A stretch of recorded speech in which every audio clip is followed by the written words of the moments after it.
مشکات شریف باب الوتر۔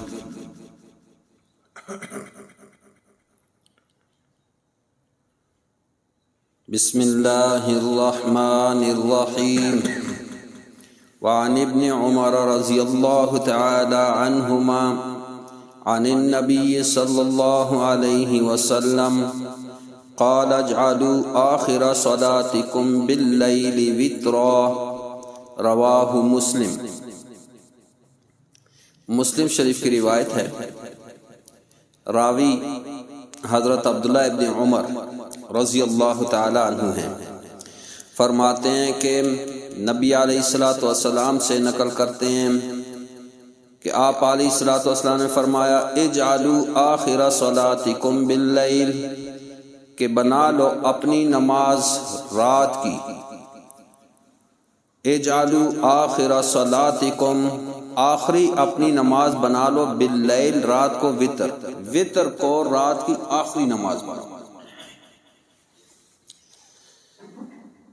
تو یہ روایت بھی ہے، اور پیچھے آپ وہ روایت بھی سماعت فرما چکے ہیں جس میں یہ تذکرہ ہے کہ آپ علیہ الصلوۃ والسلام جب وتر ادا کر لیتے تو 2 نوافل بیٹھ کے ادا کرتے، اور اس روایت میں آپ دیکھ رہے ہیں کہ آپ علیہ السلام فرما رہے ہیں اجعلوا، امر کا صیغہ ہے، بنا لو آخر صلاتکم باللیل وترا، کہ اپنی نمازوں کی آخری نماز بنا لو وتر۔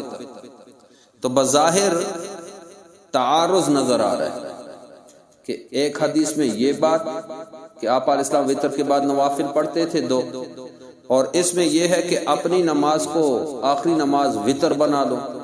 تو یاد رکھیں کہ اس میں علماء کے مختلف اقوال ہیں، جیسے کہ امام مالک رحمہ اللہ، انہوں نے تو سرے سے ان احادیث کو درست ہی قرار نہیں دیا جن احادیث میں وتر کے بعد 2 نوافل کا تذکرہ ہے۔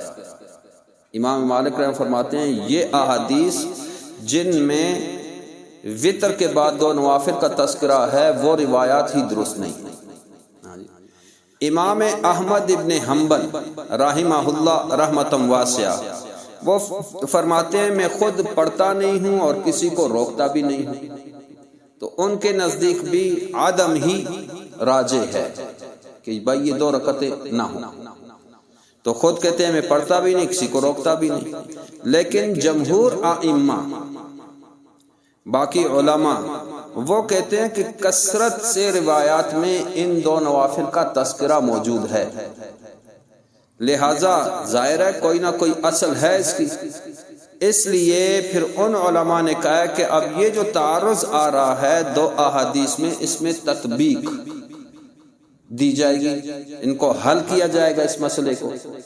تو وہ فرماتے ہیں پہلا قول 2 طریقے سے انہوں نے حل فرمایا، 2 تطبیقیں ہیں۔ پہلی تطبیق تو یہ دی ہے، حل یہ نکالا ہے کہ اصل میں یہ جو حدیث ہے کہ اپنی وتر کو رات کی آخری نماز بنا لو، تو اس میں جو امر ہے اجعلوا، یہ امر استحباب کے لیے ہے، مستحب ہے، کہ آخری نماز کوئی فرض یا واجب نہیں ہے کہ آخری نماز کو وتر ہی بنانا ہے، تو استحباب کا درجہ ہے، مستحب ہے۔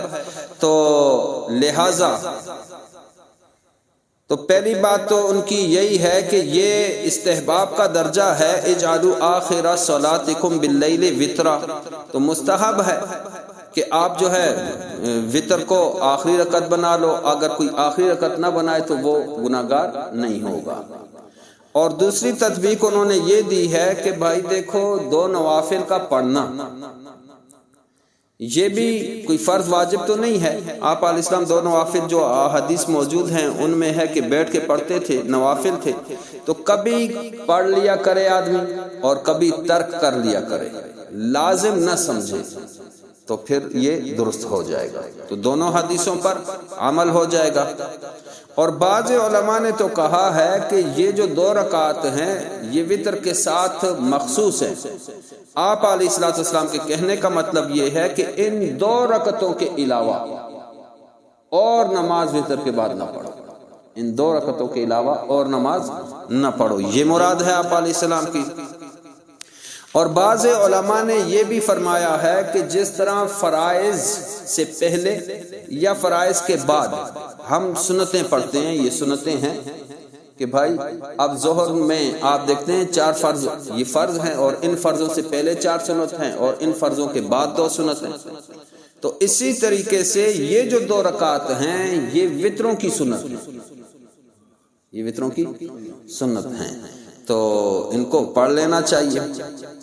وعن عائشہ رضی اللہ تعالی عنہا قالت،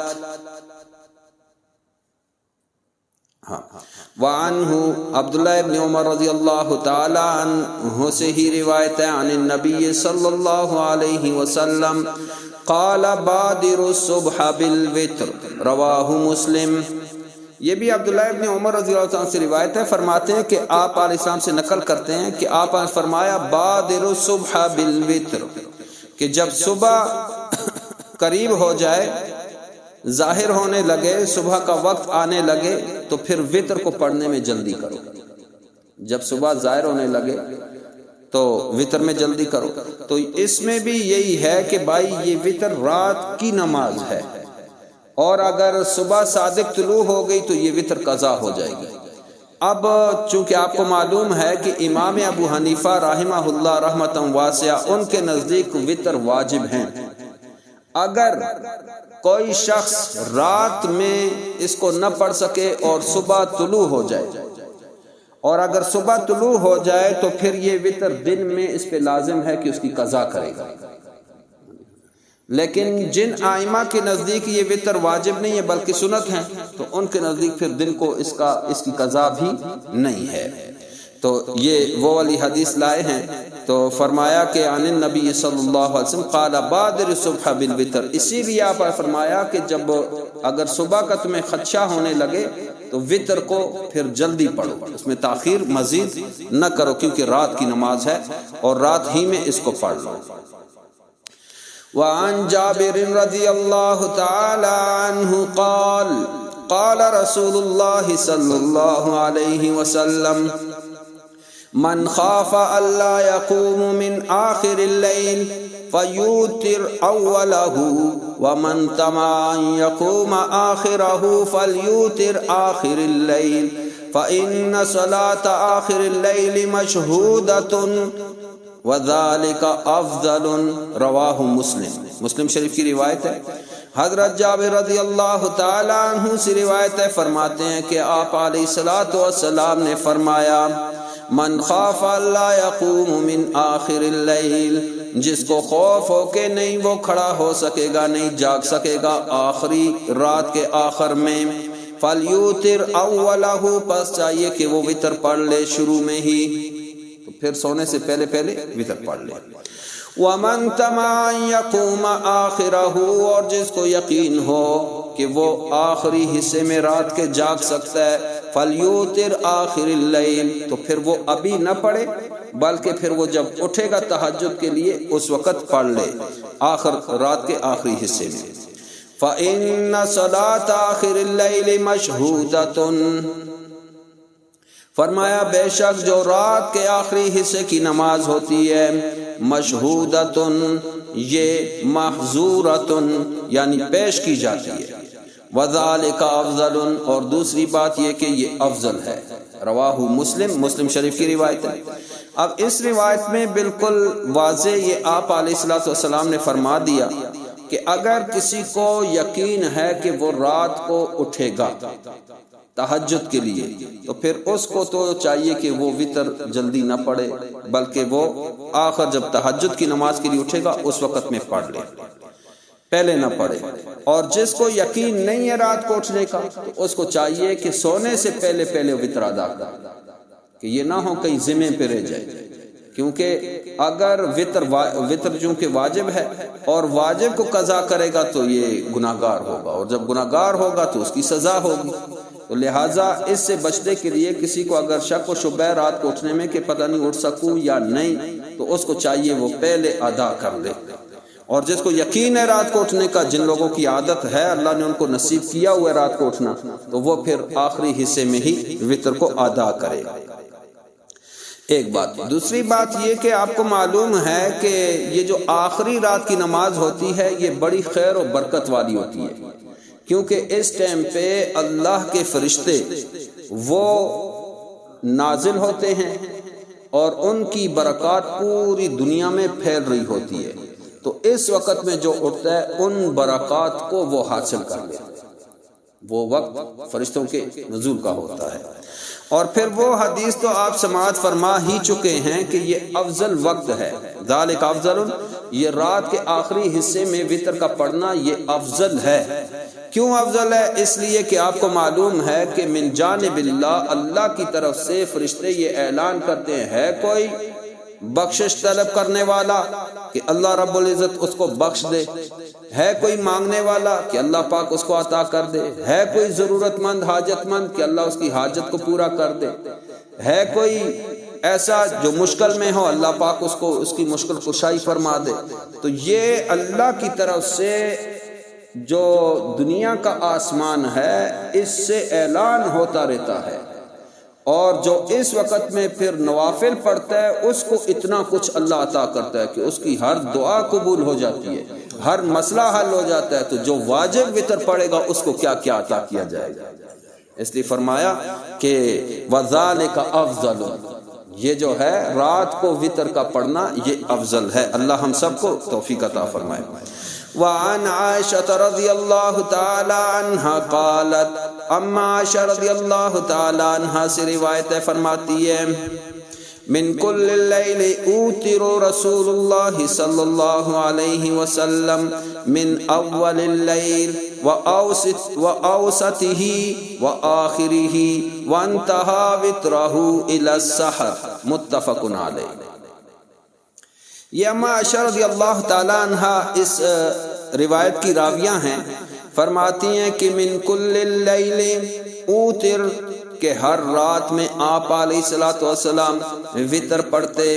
ہمیشہ آپ علیہ الصلوۃ والسلام رات کو وتر پڑھتے، لیکن اب بتا رہی ہیں من اول اللیل، پہلے حصے میں بھی آپ علیہ الصلوۃ والسلام نے رات کو اٹھے ہیں، رات کے پہلے حصے میں تو آپ نے تہجد کی نماز پڑھی ہے تو ساتھ وتر پڑھے. وَأَوْسَطِهِ، اور ایسا بھی ہوتا کہ آپ علیہ السلام رات کے درمیانی حصے میں جاگ جاتے اور نوافل کے ساتھ وتر ادا کرتے. وَآخِرِهِ، اور رات کے آخری حصے میں بھی. تو کبھی آپ علیہ السلام پہلے حصے میں، کبھی درمیانے حصے میں اور کبھی آخری حصے میں اٹھا کرتے تھے اور تہجد کی نماز کے ساتھ وتر ادا کرتے. لیکن فرمایا کہ وانتہا وترہ الی السحر، لیکن اپنی عمر کے آخری دنوں میں جو بالکل آخر میں تھے تو آپ علیہ الصلوۃ والسلام نے سحری کے وقت کو مخصوص کر دیا تھا رات کے لیے، کہ آپ سحری کے وقت اٹھتے، تہجد بھی پڑھتے اور وتر بھی پڑھتے تھے. تو آخر میں آپ علیہ السلام کی یہ عادت تھی. تو پتہ چلا کہ سب سے بہترین جو حصہ ہے رات کا وہ سحری والا ہے. ہاں جی، کہ آپ علیہ السلام نے اس کو پھر خاص کر دیا، اور بخاری اور مسلم کی روایت ہے. اچھا جی، اب یہ کہ کون سے حصے میں بہتر ہے نماز کا پڑھنا، تو اس میں بھی علماء کے مختلف اقوال ہیں. بعض علماء نے کہا کہ بھائی یہ آخری حصہ ہی بہتر ہے، بعض نے اول کا، بعض نے درمیانے کا، اور بعض نے کہا جس وقت جاگ آ جائے اسی وقت پہ وہ تہجد پڑھ لے تو اس کے لیے بہترین ہے. وعن ابی ہریرہ رضی اللہ تعالی عنہ قال اوصانی خلیلی بثلاث صیام ثلاثة ایام من کل شہر ورکعتي الضحى وان اوتر قبل ان انام، متفق علیہ. یہ بھی بخاری اور مسلم کی روایت ہے کہ حضرت ابی ہریرہ رضی اللہ تعالیٰ عنہ سے روایت ہے، فرماتے ہیں مجھے وصیت کی میرے خلیل نے، ہاں جی نبی علیہ السلام، میرے خلیل نے مجھے وصیت کی بثلاث، تین وصیتیں کی. کون کون سی 3 وصیتیں؟ پہلی وصیت فرمایا صیام ثلاثۃ ایام من کل شہر، 3 روزے رکھا کر اے ابی ہریرہ، ہر مہینے میں 3 روزے رکھ لیا کر۔ آج کل تو ڈاکٹرز جو ہے وہ بھی یہ کہہ رہے ہیں کہ بھائی بہترین آپ کی صحت کے لیے جو چیز ہے پیٹ کو بھوکا رکھنا۔ اب روزوں کو تو وہ جانتے نہیں ہیں کیونکہ ان کو یہ پتہ بھی نہیں ہے کہ بھائی یہ نبی کی سنت ہے، لیکن آپ علیہ الصلوۃ والسلام نے 1400 سال پہلے بتایا ہوا ہے مہینے میں 3 روزے رکھا کر اے ابی ہریرہ۔ ورکعتِ الضحیٰ، اور سورہ رکعتِ الضحیٰ اور چاش کی یا اشراق کی 2 رکعتیں پڑھا کر، دوسری وصیت۔ اور تیسری وَأَنْ أُوتِرَ قَبْلَ أَنْ أَنَامَ، اور یہ کہ وتر پڑھ لیا کر سونے سے پہلے۔ اب یہ روایت حضرت ابی ہریرہ رضی اللہ تعالیٰ عنہ اس کے راوی ہیں۔ 3 وصیتوں کا انہوں نے تذکرہ کیا ہے۔ سب سے پہلا یہ کہ مہینے میں 3 روزے رکھا کر۔ ہاں جی، اب یہ مہینے میں 3 روزے کیسے رکھا کریں، بہترین اس کا بہتر سب سے کیا ہے، تو اس میں بھی علماء کے مختلف اقوال ہیں۔ پہلا قول کہ ان 3 دنوں سے ایام 20 کے روزے مراد ہیں۔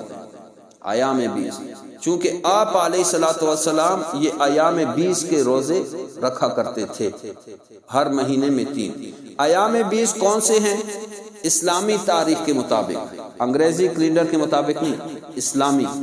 جیسے ابھی رجب چل رہا ہے تو اس کے بعد شعبان آ جائے گا، تو اب یہ شعبان کا مہینہ جیسے شروع ہو اس کی 13، 14، 15 یہ 3 ایام 20 ہیں۔ پھر اسی طرح شعبان کے بعد رمضان، وہ تو ہے ہی روزوں کا مہینہ، اور اس کے بعد آ جائے گا شوال، پھر شوال کے اپنے روزے ہیں۔